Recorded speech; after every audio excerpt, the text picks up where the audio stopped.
समझ जियो, स्वागत में श्रीमान समझ जी कोटि कोटि प्रणाम। आई धन्य हमारी मिथिला, आई धन्य हमारी गाँव, आई धन्य हमारी मिथिला, आई धन्य हमारी गाँव। सुस्वागतम शुभ आगमन, सुस्वागतम शुभ आगमन।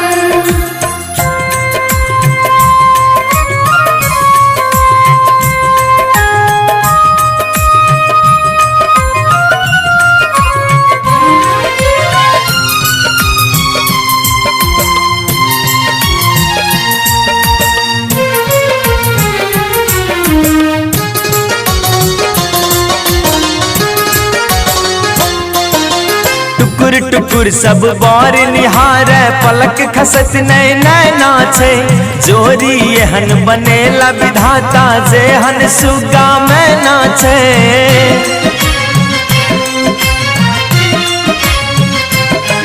हे टुकुर टुकुर सब बार निहार, पलक खसत नैना नाचे, जोरी एहन बनेला विधाता जेहन सुगा में नाचे।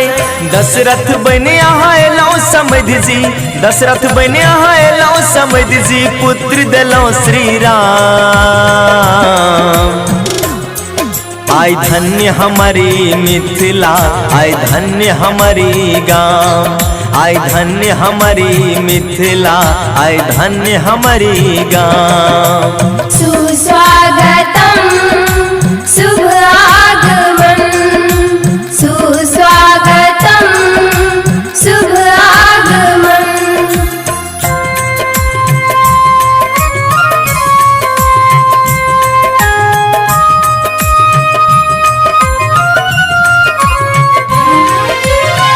अपने सिंगर रतीश राधा प्रेम।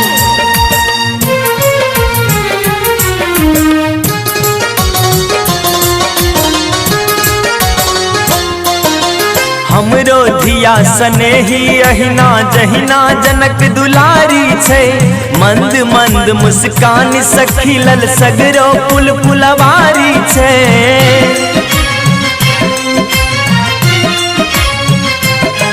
हे हमरो धिया स्नेही अहिना जहिना जनक दुलारी छै, मंद मंद मुस्कान सखिलल सगरो पुल पुलवारी छै। अंबर चान तरे गन जगमग, अंबर चान तरे गन जगमग, धरती स्वर्ग समान। आई धन्य हमारी मिथिला, आई धन्य हमारी गाँव, आई धन्य हमारी मिथिला, आई धन्य हमारी गाँव। सुस्वागतम शुभ आगमन, सुस्वागतम शुभ आगमन।